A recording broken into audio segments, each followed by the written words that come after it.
के संवैधानिक विकास की बात बोले। किसकी बात बोले?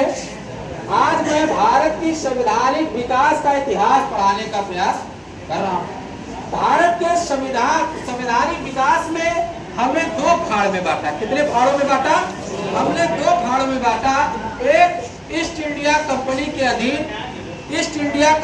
अधीन भारत का शासन, और दूसरा हमने क्या, ब्रिटिश शासन के अधीन भारत का शासन।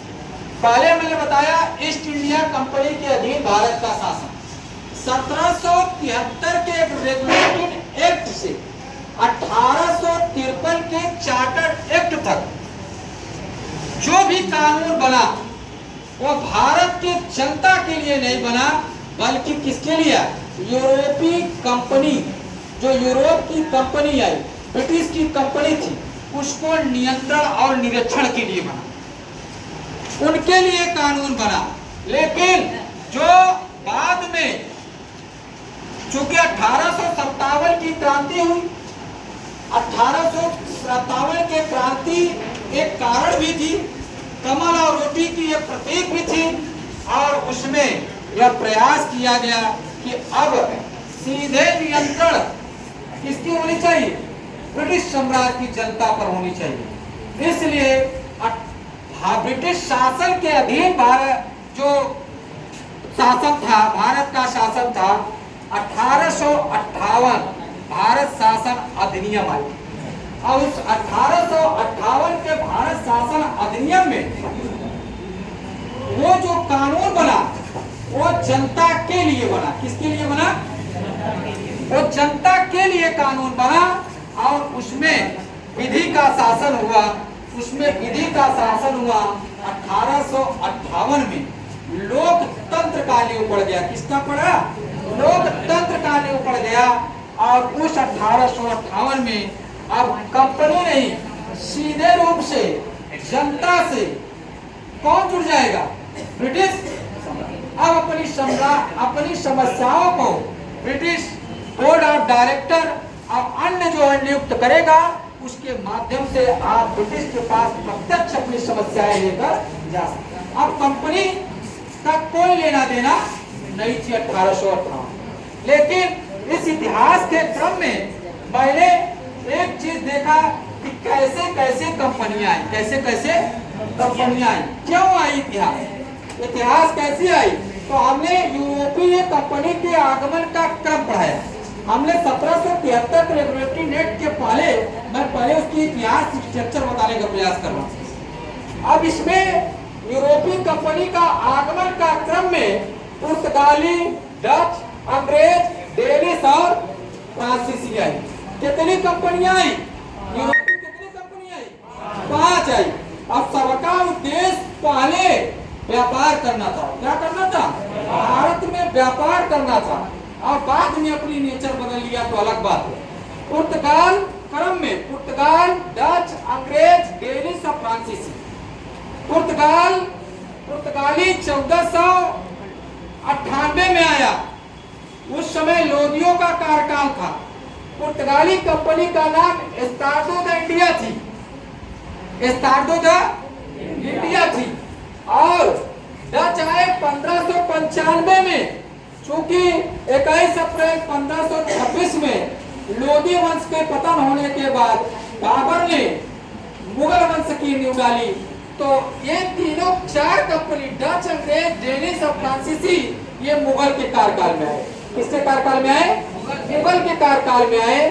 तो डच कंपनी 1595 में आई। ब्रिंगडे ईस्ट इंडिया कंपनी थी इसकी कंपनी का नाम। और अंग्रेज आए 1600 ईस्वी में। कब आए? 1600 ईस्वी में आए। इस कंपनी का नाम ब्रिटिश ईस्ट इंडिया कंपनी थी। और फिर आए डेनिश 1616 ईस्वी में आए। इस कंपनी का नाम डेनिश ईस्ट इंडिया कंपनी थी। और सबसे लास्ट में आने वाली यूरोपीय कंपनी 1664 में कंपनी फ्रांसीसी देश इंडियन ओरिएंटल कंपनी आई। ये जो फ्रांसीसी कंपनी। अब इसमें अब पूछ लेता है कि सबसे पहले यूरोपीय कंपनी कौन आई? बोलो, कौन आई? पुर्तगाली आई।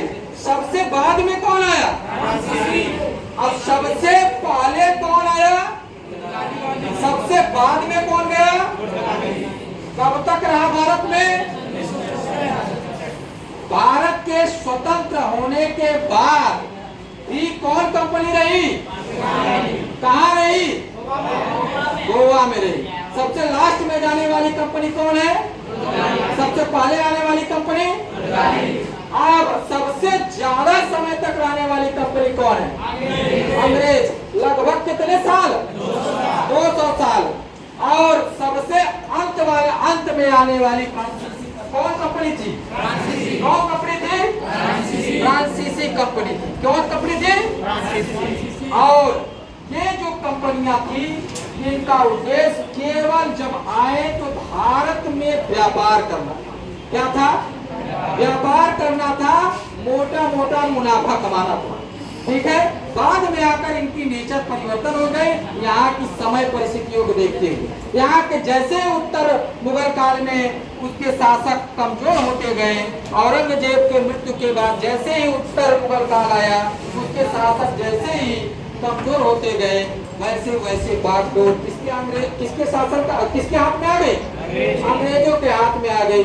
अब व्यापार के साथ साथ क्या करने लगे, शासन भी करने लगे। क्या करने लगे, शासन भी, मतलब भारत के राजनीति में हस्तक्षेप करने लगे। पुर्तगाली 1498 में आए और इनका दो उद्देश्य था। पहला उद्देश्य भारत में जो अरब और वेनिस व्यापारी थे उनको खात्मा करना था। क्या करना था, उनको समाप्त करके, उनको पराजित करके अपना व्यापार स्थापित करना था। क्या करना था, अपना व्यापार स्थापित करना था। और दूसरी वहां पे अपने धर्म, जो ईसाई धर्म है उनका प्रचार करना था। जो ईसाई धर्म है उनका क्या करना था, प्रचार करना था। अब चूंकि वास्को डी गामा, कौन, वो वास्को डी गामा कहाँ का था, पुर्तगाल का था। भारत में खोज कर लिया और उसने क्या किया, भारत में जब यहाँ से गया तो 60 गुना लाभ कमाया। कितने गुना, 60 गुना। मसाला जड़ी बूटी लेकर गया, 60 गुना लाभ कमाया। इस प्रकार से अगर कोई पूछ लेता है कि पुर्तगाली कंपनी का नाम क्या था, क्या नाम था, पूछता है कब आए, कब आए, अंग्रेज कब आए, फ्रांसीसी कब आए, और सबसे पहले कौन आया, सबसे अंत में कौन गया, कहां से गए, कब गए, भारत स्वतंत्र होने के पहले, स्वतंत्र होने के बाद। सबसे ज्यादा समय राज कौन किया, कितने काल तक, सबसे अंत में कौन गया, और अब ये पुर्तगाली का उद्देश्य कितने थे, पहला व्यापार को अंत करना, दूसरा धर्म का प्रचार करना। अब हम कैसे पुर्तगाली यहाँ पे आए, वास्को डी गामा कैसे आए, अब आगे हम पढ़ाने जा रहे हैं। ठीक है।